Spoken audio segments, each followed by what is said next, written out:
Manorama group, जो सोचता है वो करता है। नमस्ते, आपने देखना शुरू कर दिया है न्यूज हाट। मैं हूं मोहन कुमार। दिल्ली में राजनीतिक पारा हाई हो चुका है। इसी बीच जो है रिमझिम बारिश भी हो रही है, चूँकि सर्दी का महीना है।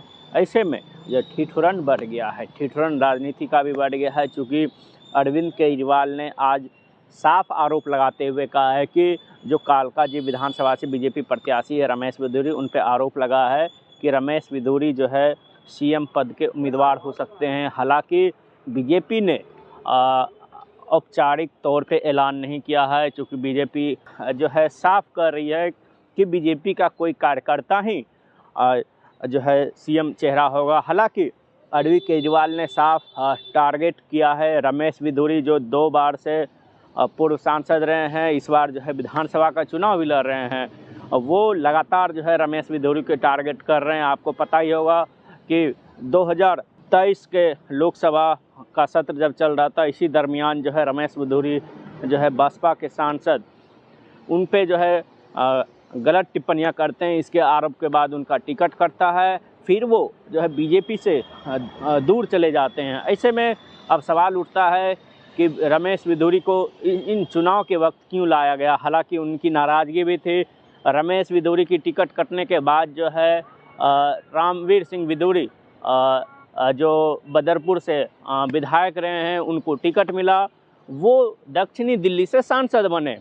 रमेश बिधूरी की टिकट कटने के बाद जो है अब विधानसभा 2025 का चुनाव सिर पे आ गया। ऐसे में कालकाजी से उम्मीदवार बीजेपी ने बनाया है।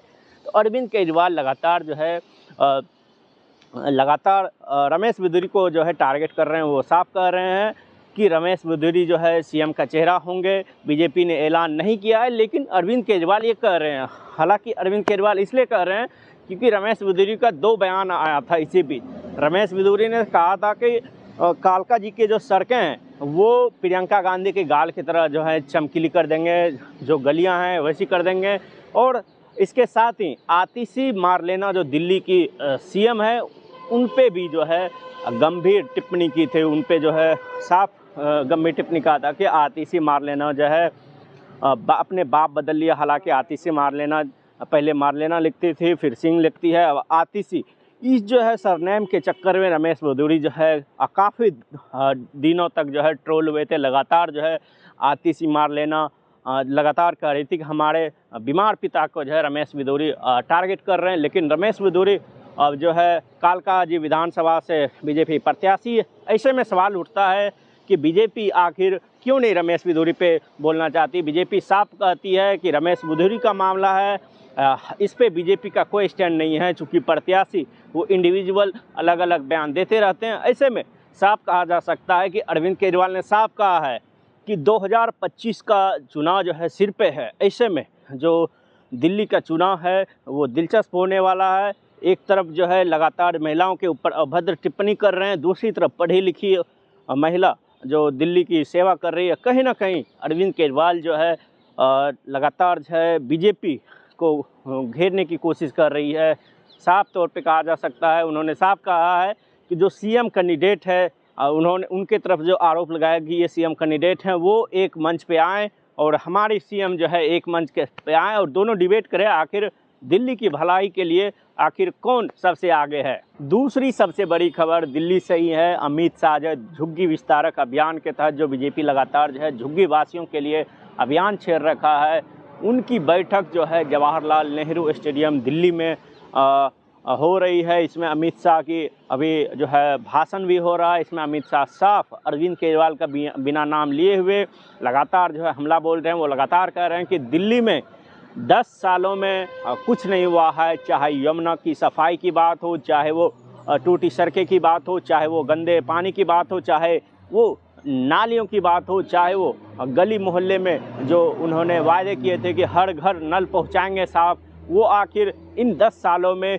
क्यों नहीं पहुंचा। अमित शाह ने साफ मनीष सिसोदिया और अरविंद केजरीवाल का नाम लेते हुए कहा कि जिस तरीके से अरविंद केजरीवाल और मनीष सिसोदिया बाहर निकलते हैं तो लगता है कि दिल्ली में 2 शराबी जो है घूम रहे हैं। हालांकि उन्होंने साफ तौर पे कहा कि यदि दिल्ली में भाजपा सरकार आती है तो यहाँ जो है जिस तरीके से गुजरात में काम हुआ, देश के अन्य राज्यों में बीजेपी शासित राज्यों में काम हुए, वैसा ही काम दिल्ली में देखने को मिलेगा। चूँकि अमित शाह ने साफ कहा है कि हमारी मैनिफेस्टो जो है लॉन्च होने जा रही है, इसमें जो गरीब तबके के लोग हैं उनमें जो है उनकी बातें रखी गई है, उनके विकास के मॉडल की बातें रखी गई है।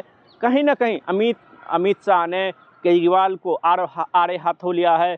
अमित शाह ने साफ कहा है कि जिस तरीके से क्लासरूम घोटाले हुए, शीश महल घोटाले हुए, अरविंद केजरीवाल को साफ कहा है कि मोदी सरकार जो है 3.5 करोड़ से ऊपर जो है देश भर में घर देने का काम किया, अरविंद केजरीवाल ने अपना घर बनाया। अमित शाह यही नहीं रुके, अमित शाह ने साफ कहा कि दिल्ली के स्कूलों में जब वो जो है बच्चों को पास ना करके उसे फेल कर दिया जाता है ताकि 12वीं के रिजल्ट में अच्छे नंबर आ पाए, ये दिखाया जाए कि दिल्ली के बच्चे कितने जो है टैलेंटेड है। इसी को लेकर लगातार जो है बीजेपी भी लगातार हमलावर है। साफ कह रही है कि अमित शाह ने साफ कहा है कि जिस तरीके से मोदी सरकार ने देश के गरीबों को जो है 80 करोड़ के आसपास गरीबों को 5 किलो राशन देने का काम किया, ये कहीं ना कहीं साफ दर्शाता है कि मोदी सरकार गरीबों के लिए कितना गंभीर है। साथ ही उन्होंने हेल्थ सेक्टर को लेकर भी उन्होंने बात कही कि मोदी सरकार जो है आयुष्मान कार्ड योजना के तहत जो है दिल्ली में काम नहीं कर पा रही है, क्योंकि अरविंद केजरीवाल लगातार जो है इसका विरोध कर रही है। यदि 70 साल से ऊपर जितने भी बुजुर्ग हैं उन्हें 10 लाख का जो है इंश्योरेंस दिया जा रहा है, 60 और 70 से नीचे जितने भी हैं उन्हें 5 लाख का इंश्योरेंस आयुष्मान कार्ड भारत की योजना के तहत दिया जा रहा है। तो कहीं ना कहीं अमित शाह जो है अरविंद केजरीवाल पे पूरे तरीके से आक्रामक दिखे। उन्होंने साफ कहा कि जिस तरीके से अलग अलग क्षेत्रों में दिल्ली में देख सकते हैं कि किस तरीके से कूड़े का पहाड़ बना हुआ, वो एमसीडी में भी आए लगातार वो कह रहे हैं कि जो उन्होंने वादे किए थे कि 1 साल के अंदर जो कूड़े का पहाड़ है वो हट जाएंगे, वो आखिर क्यों नहीं हटे। तीसरी सबसे बड़ी खबर दिल्ली से ही है। दिल्ली बीजेपी की दूसरी लिस्ट जो है अभी कुछ देर में आ सकती है। इसमें 35 लोगों के नाम शामिल हो सकते हैं। आपको बता दें कि दिल्ली में कांग्रेस ने भी 47 उम्मीदवारों के नाम जो है घोषित कर रखे हैं। आम आदमी पार्टी ने भी 70 विधानसभाओं के लिए 70 उम्मीदवारों के जो नाम घोषित कर रखे हैं। ऐसे में अब सवाल उठता है कि दिल्ली बीजेपी जो है आखिर गठबंधन के तौर पे लड़ेगी कि या नहीं लड़ेगी। ये खबर भी आ रही है कि राष्ट्र लोक जनशक्ति पार्टी रामविलास का जो है ओखला सीट जो है वो उनके कोटे में जा सकता है। हालांकि ये अभी साफ तौर पे कुछ कहा नहीं सकता, ऐसी खबरें आ रही है, क्योंकि पहले ही बीजेपी दिल्ली ने 29 उम्मीदवारों के जो है लिस्ट घोषित कर रखी है। अभी 35 उम्मीदवारों की दूसरी लिस्ट आने वाली है कुछ ही देर में। अब जो बाकी 5 सीट बचते हैं तो कहीं ना कहीं साफ दर्शाता है कि दिल्ली बीजेपी जो है चुनावी सियासत में जो है पूरी तरीके से उतर चुकी है। तो साफ देखा जा सकता है कि दिल्ली किस तरीके से चुनावी महासमर में समा गई है। तो आज के लिए बस इतना ही। तब तक देखते रहे न्यूज़ 8। धन्यवाद।